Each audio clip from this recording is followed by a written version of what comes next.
বাবা, হিমসাগরের মা বেশ ভালোই তো বৌমা এনেছো গো। কানা নয়, পোকা ধরা নয়, এত অল্প বয়সে কি মিষ্টি একটা আম।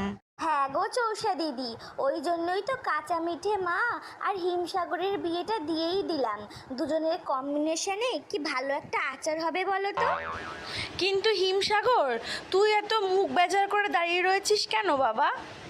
না না, আসলে আমার মুকুলটা বিয়ের নিয়মগুলো পালন করতে করতে একটু ক্লান্ত হয়ে গেছে তো, তাই আর কি।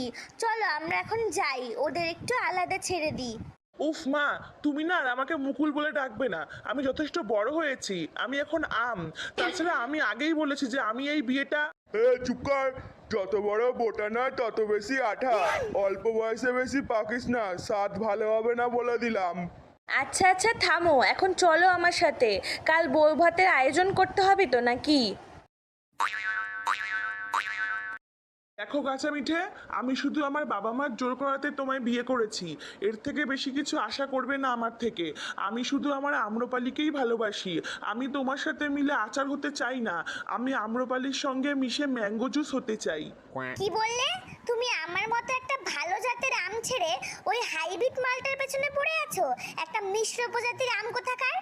ব্যাস, আর একটাও পচা কথা বলবে না আমার আম্রপালির নামে। হাইব্রিড তো কি হয়েছে, স্বাদে গন্ধে রূপে কোনো অংশে কম নয় ও, বুঝলে? তুমি থাকো এখানে, আমি চললাম আমার আম্রপালির কাছে।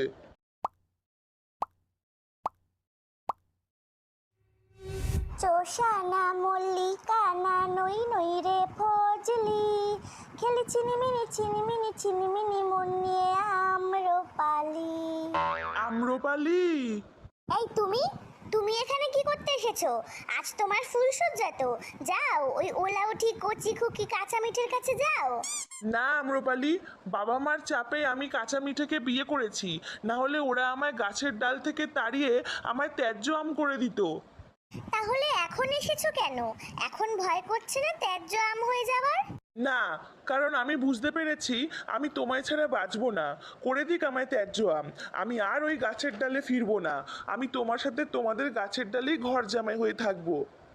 এই শোনো, তোমার বিয়ের খবর পাওয়ার পরে থেকেই না তোমার থেকে আমার মনের আঠা উঠে গেছে। তার উপর আবার নিঃস্ব হয়ে এসেছো আমার কাছে। আমার কাছে না এই খোসা ছাড়ানো ত্যায্য আমের ভালোবাসার কোনো দাম নেই। আমি এখন আমার অ্যালফান্সোর প্রেমে পড়েছি।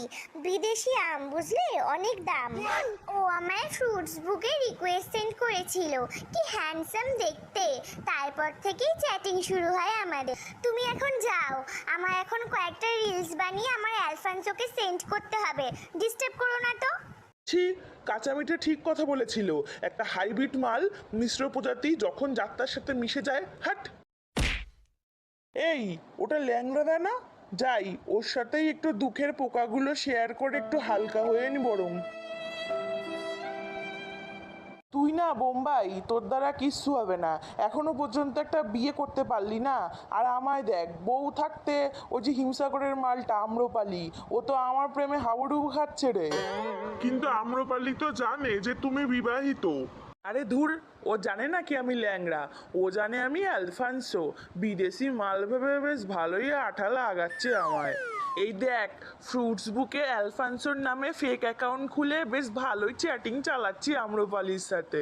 কিন্তু ল্যাংড়াদা, মল্লিকা বৌদি যদি জেনে যায় তাহলে? বাদ দে তো, সবসময় মনে রাখবি, ডর কে আগে জিত হ্যায়। আরা বেটা ল্যাংড়া, আজ তোর প্রেম পর্ব শেষ করব আমি। এখন এই প্রমাণ সহ মোবাইলটা যাবে মল্লিকা বৌদির কাছে, আর আমি যাই আমার কাঁচা মিঠের কাছে।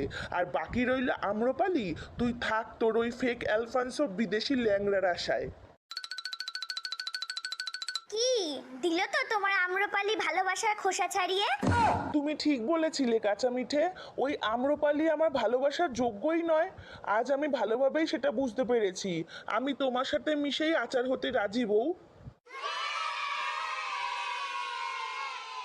নিজের গাছের বউ থাকতে পরের গাছের ডালে ছুকছুকানি নিয়ে এবার পুরে শরবতে গুলে মর হতে ছাড়া।